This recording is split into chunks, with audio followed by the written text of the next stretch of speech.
El Comentario Podcast presenta un espacio realizado y dirigido por Agustín Sancho Cubero. El olor a salitre y lana húmeda impregnaba las callejuelas de Génova, donde un joven de mirada febril tejía sueños más grandes que los telares de su padre Domenico. Cristóbal no nació para quedarse atrapado entre los muros de piedra de la Liguria, sino para desafiar al horizonte que se desdibujaba en el mar Tirreno. Desde muy niño sus ojos azules buscaban las velas que llegaban de Oriente cargadas de especias y misterios y sentía en sus venas el pulso de las mareas mucho antes de saber navegarlas. Aprendió a leer el cielo y las estrellas con la misma avidez con la que otros aprendían oficios de tierra firme y pronto los mapas se convirtieron en su única religión verdadera. Navegó siendo casi un niño hacia la isla de Quíos y sintió el viento del Egeo y más tarde las corrientes frías del norte hacia Inglaterra e Islandia, donde las historias de tierras lejanas al oeste eran susurros de viejos marineros que se perdían en la bruma. El destino quiso que un naufragio frente a las costas de Portugal cambiara su vida para siempre. Llegó a nado a la orilla aferrado a un remo como si fuera el cetro de un rey náufrago y en Lisboa encontró el centro del mundo. Allí en la corte de los grandes exploradores se casó con Felipa Moniz y tuvo acceso a cartas de navegación que eran secretos de Estado. Fue entonces cuando la idea germinó en su mente como una semilla obsesiva alimentada por la lectura de Marco Polo y los cálculos de Toscanelli. La Tierra no era plana como creían los ignorantes ni tan grande como decían los sabios. Cristóbal estaba convencido de que el océano Atlántico era un puente y no una barrera y que navegando hacia él poniente llegaría al levante, a las tierras del Gran Khan, donde los tejados eran de oro y las especias crecían como la hierba. Presentó su proyecto al rey Juan II de Portugal con la arrogancia de quien posee la verdad absoluta, pero los matemáticos de la corte se burlaron de sus cálculos. Decían que la distancia era inmensa y que ningún barco podría cargar suficientes provisiones para tal viaje. Frustrado y viudo, tomó a su pequeño hijo Diego y cruzó la frontera hacia Castilla buscando oídos que quisieran escuchar lo imposible. Llegó al monasterio de la Rábida sucio y cansado pidiendo pan y agua para el niño. Allí bajo la sombra de los pinos y el olor a incienso encontró a Fray Juan Pérez y a Fray Antonio de Marchena, hombres de fe que también amaban la ciencia de las estrellas. Ellos vieron en la mirada de aquel extranjero no a un loco sino a un iluminado y le abrieron el camino hacia la corte de los reyes católicos. Fueron años de espera interminable. 7 años siguiendo a la corte ambulante por los caminos polvorientos de una España en guerra. Cristóbal vendía mapas y libros para sobrevivir mientras soportaba las risas de los cortesanos y el desdén de los sabios de Salamanca, que lo miraban como a un soñador peligroso. Isabel, la reina de Castilla, lo escuchaba con atención, pero la guerra de Granada consumía todo el oro y toda la energía del reino. Cristóbal envejecía esperando y su cabello se tornó blanco antes de tiempo. Hubo momentos en los que la desesperación lo empujó a querer marchar a Francia, pero el destino lo retuvo. Finalmente, en el campamento de Santa Fe frente a las murallas de la Alhambra rendida, la reina Isabel decidió apostar por aquel genovés obstinado. Se firmaron las capitulaciones de Santa Fe otorgándole los títulos de almirante, virrey y gobernador de todas las tierras que descubriese, además de la 10ª parte de las riquezas. El puerto de Palos de la Frontera amaneció agitado aquel verano de 1492. Cristóbal tenía el permiso real, pero no tenía hombres. Los marineros del lugar temían al mar tenebroso y nadie quería embarcarse en una misión suicida. Fue necesaria la intervención de Martín Alonso Pinzón, un armador local respetado y temido, para que las tripulaciones se completaran. Se armaron 3 naves. La Santa María, que era una nao pesada y lenta capitaneada por el propio Colón, y 2 carabelas ligeras y rápidas, la Pinta y la Niña. Antes del amanecer del 3 de agosto, con las bodegas cargadas de tasajo, vino y agua y los corazones cargados de incertidumbre, zarparon rumbo a lo desconocido. La travesía fue una prueba de fuego para el alma humana. Primero hicieron escala en las Islas Canarias para reparar el timón de la Pinta y cambiar el velamen de la Niña. Cuando dejaron atrás la isla de El Hierro y se adentraron en el océano profundo, el miedo comenzó a reptar por la cubierta. Pasaron los días y las semanas y solo había agua y cielo.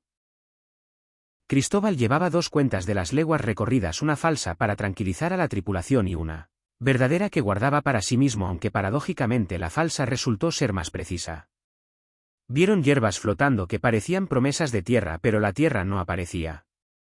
La brújula comenzó a variar y el terror se apoderó de los marineros, que creían que se acercaban al abismo del Fin del mundo. A principios de octubre el motín estaba a punto de estallar. Los hombres murmuraban en los rincones y miraban al almirante con ojos asesinos queriendo arrojarlo por la borda y virar hacia casa. Martín Alonso Pinzón tuvo que intervenir para calmar los ánimos y Cristóbal pidió 3 días más. Solo 3 días. Si no encontraban tierra darían la vuelta. La noche del 11 de octubre la tensión se podía cortar con un cuchillo. Nadie dormía. Cristóbal oteaba la oscuridad desde el castillo de popa y creyó ver una luz lejana como una candela de cera que subía y bajaba. A las 2 de la madrugada del 12 de octubre un marinero de la Pinta llamado Rodrigo de Triana gritó la palabra que cambiaría la historia para siempre. ¿Tierra? Esperaron al amanecer con el alma en vilo. Cuando el sol disipó la bruma vieron una isla verde y frondosa llena de árboles desconocidos y aguas cristalinas. Desembarcaron con los estandartes reales y Cristóbal hincó las rodillas en la arena llorando de gratitud. Tomó posesión de la isla a la que llamó San Salvador en nombre de los reyes. De entre la vegetación salieron hombres y mujeres desnudos con la piel pintada y sin armas que los miraban con asombro como si fueran dioses bajados del cielo. Cristóbal creía haber llegado a una isla del archipiélago de Japón cerca de China, pero no había palacios de oro ni grandes ciudades, solo bohíos de paja y gente sencilla que les ofrecía papagayos y ovillos de algodón. La obsesión por el oro guió sus siguientes pasos. Navegó por entre las islas del Caribe deslumbrado por la belleza de aquella naturaleza exuberante pero frustrado por la falta de riquezas tangibles. Llegó a Cuba, a la que confundió con tierra firme, y luego a la Española, donde la Santa María encalló en la Nochebuena. Con los restos de la nave construyeron el fuerte Navidad y allí dejó a 39 hombres con la promesa de volver a recogerlos.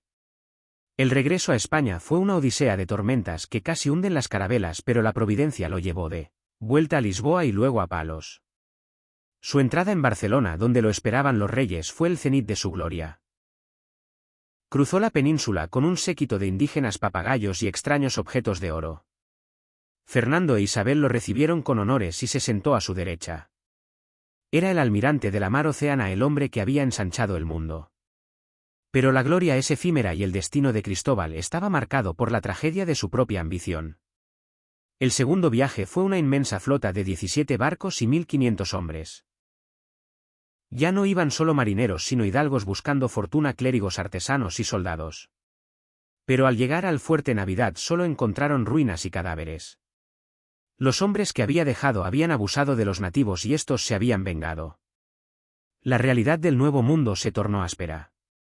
Fundó la Isabela, la primera ciudad, pero el hambre, las enfermedades y la dureza del clima diezmaron a los colonos. Cristóbal era un gran marino, pero un pésimo gobernante.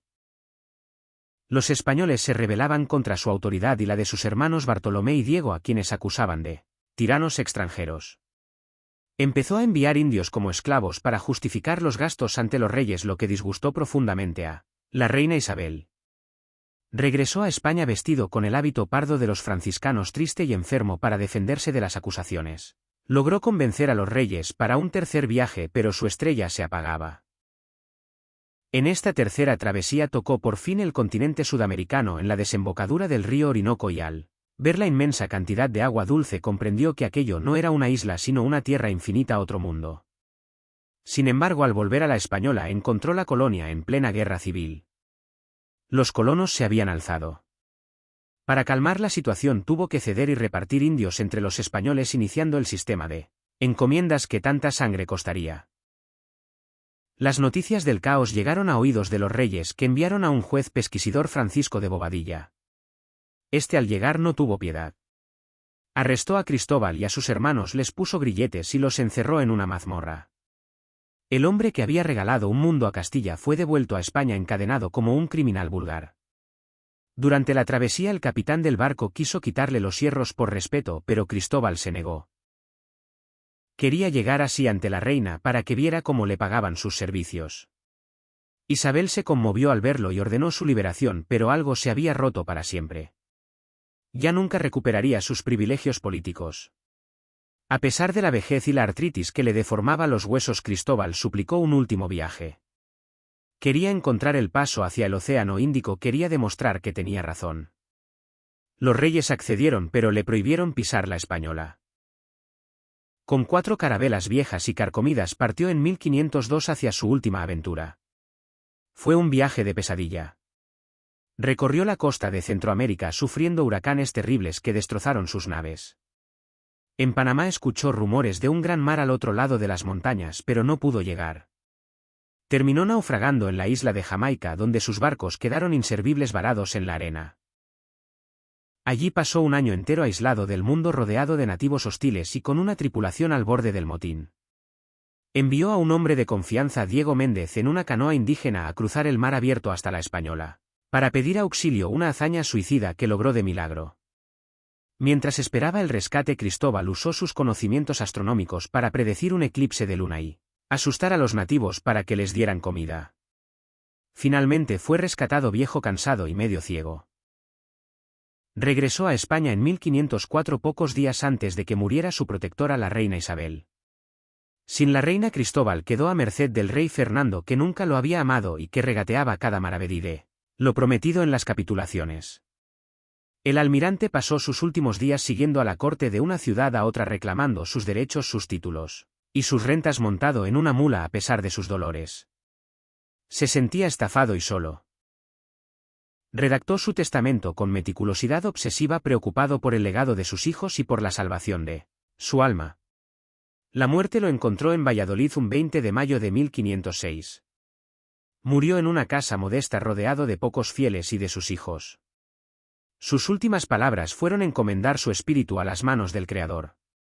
Murió sin saber que había descubierto un continente nuevo. Hasta su último suspiro creyó firmemente que había llegado a las costas de Asia, que Zipango y Catay estaban a la vuelta de la esquina y que solo la mala suerte le había impedido encontrar al Gran Khan. Su muerte pasó casi desapercibida. Las crónicas de la época apenas mencionaron que el almirante había fallecido. Sus restos viajaron tanto como él en vida. De Valladolid a Sevilla, de Sevilla a Santo Domingo, de Santo Domingo a La Habana y de nuevo a Sevilla, cruzando el océano una y otra vez, como si la tierra se negara a retener al hombre que había abierto las puertas del mar. Pero su legado ya no le pertenecía a él ni a los reyes, sino a la historia. Había unido dos mundos que habían estado separados durante milenios y nada volvería a ser igual.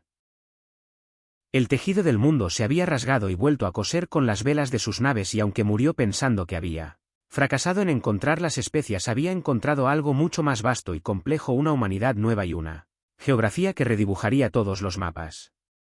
La figura del almirante quedaría para siempre entre la luz del descubrimiento y la sombra de la conquista, un gigante de contradicciones que caminó sobre las aguas y cambió la faz de la tierra para siempre. Espacio realizado y dirigido por Agustín Sancho Cubero. Gracias por su atención. Hasta la próxima edición del programa.